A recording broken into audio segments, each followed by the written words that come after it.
Acts chapter 2, we're in verse 42, crawling through. They devoted themselves to the apostles' teaching and to fellowship, to the breaking of bread, and to prayer.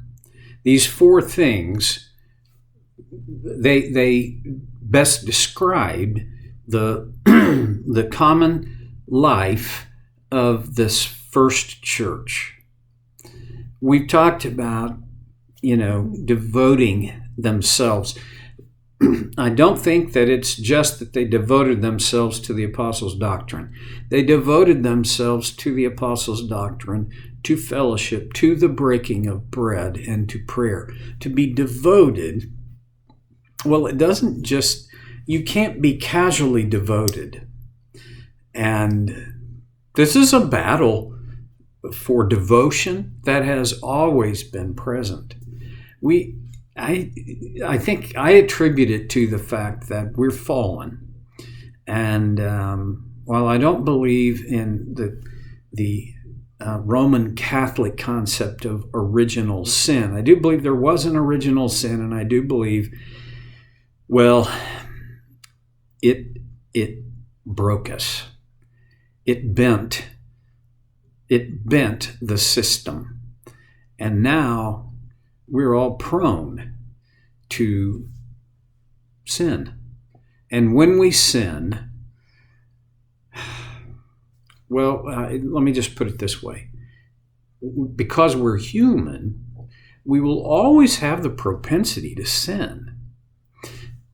But committing a sin is always an act of our choice and will. I wish it were otherwise. I wish I could excuse myself and explain it away, but that's not an option. Devoted people who are devoted, well, if you just boil it down to these four things, to the apostles' teaching, to the fellowship, to the breaking of bread, and to prayer, being devoted to those four things would be a pretty good safeguard against choosing poorly and sinning by choosing poorly. Or, no, that's not that by choosing sin. Those are poor choices. Okay. And we haven't talked about the last one, devoted to prayer. I believe, most of this whole thing is just about what I think and what I believe, so I'll just go ahead and say it. I believe not very many Christians are devoted to prayer. I would even have to admit that I myself am not devoted to prayer. Not as I wish I were or want to be. I pray. I have a devoted prayer time at the beginning of the day, very nearly every day. I maintain a dialogue with God throughout my day. But I don't know that I would put myself in the category of devoted to prayer. I have friends and acquaintances who are devoted to prayer. These are the people that when I raise kind of a concern in my life, they want to pray about it. I mean, right then and there. We had a sweet visit with friends in Iowa not very long ago, and we were getting ready to roll out, and my friend Kurt said, "No, wait a second. Before we hug, let's pray." And he prayed a prayer of blessing over us and thanksgiving for the time that we got to spend together. I want to be that way, but I'm not there yet. I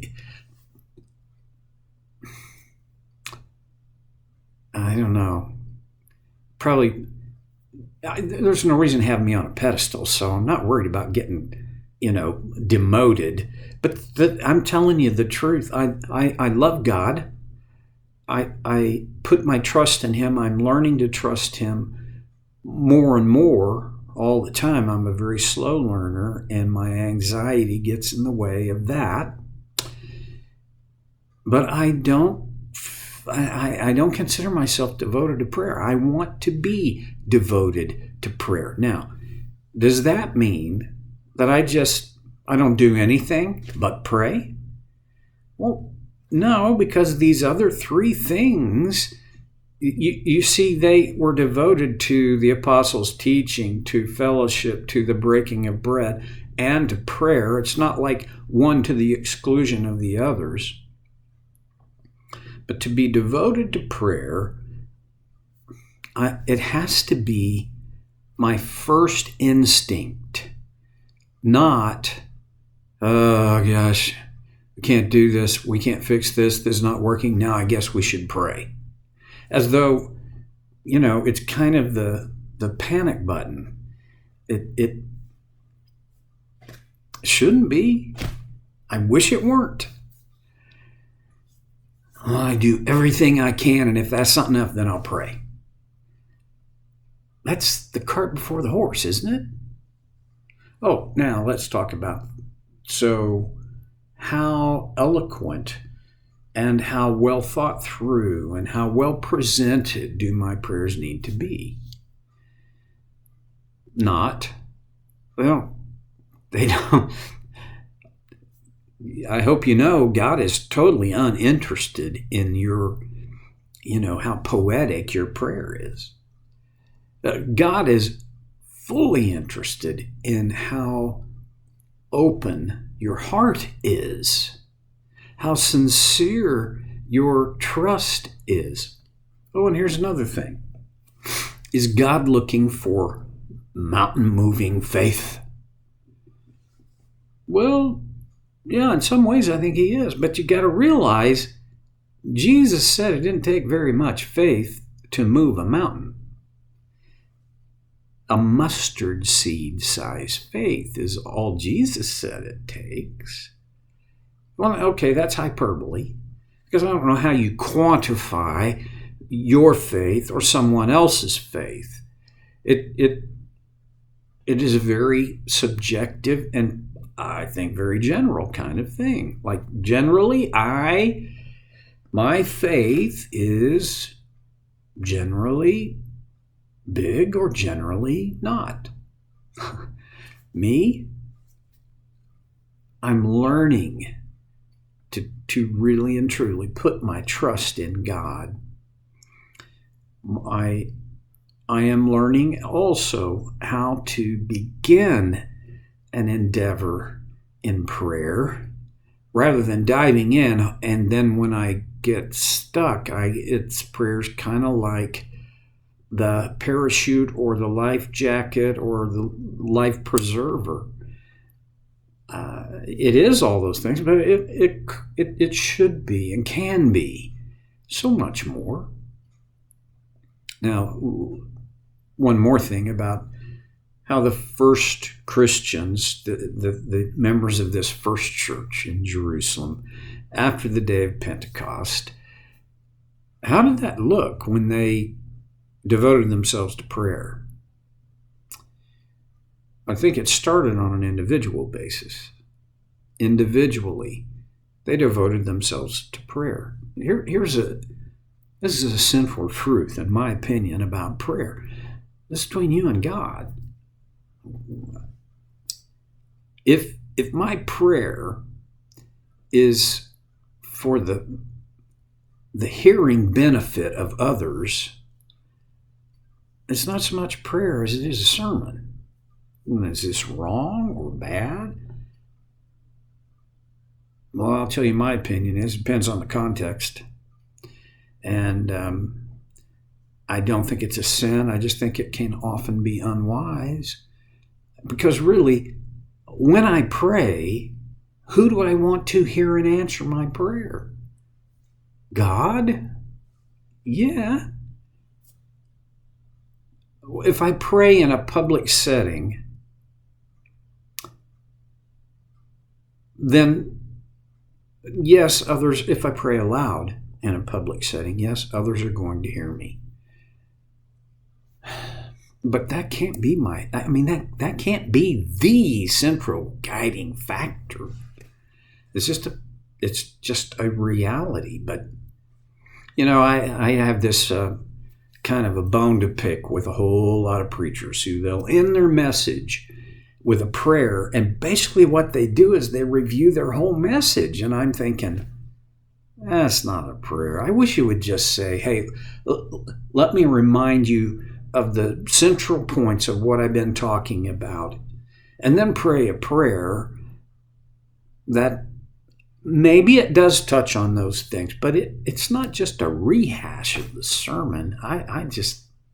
To me, that feels disingenuous, but that's just me. And oh, by the way, I did that for a long time until I heard myself finally and thought, don't do that. Well, I seriously doubt any preacher is going to tune this in. So it really just boils down to me having this opinion that I love to share. When the church got together for prayer, I don't have any doubt at all that some prayed aloud.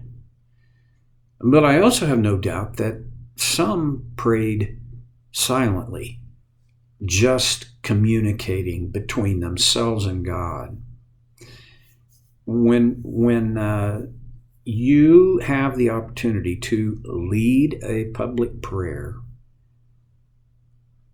see, that whole idea doesn't get that I know. I mean, I've studied the Bible. I don't know everything there is to know about it, but leading the prayer doesn't appear, right? But if you are in the position to lead a time of public prayer, my thought is guide people with suggestions. The way I prefer is if I get to lead in a public prayer, I would like to be able to say, I'm not going to put words in your mouth, but I'm going to suggest some things for us as a corporate group, as God's family, to bring before Him. And then, maybe there are needs that we all know about that are pressing. There are issues, there are things, there are people. Okay. But the point I see here is prayer was a central part of the life of these first Christians. And I wonder sometimes if it is for us today. No, and I know it sounds like an accusation, like I'm saying, well, the church doesn't pray enough. But I think I can legitimately say most churches, most congregations don't pray enough. And I think without accusing or casting blame, I think it's safe to say most Christians are not devoted to prayer. Although they do pray, my goal, and I want to challenge you, that maybe it would be your goal, would to be devoted to prayer. Well, I'll see you next time on Soul Care with Stevie Boy.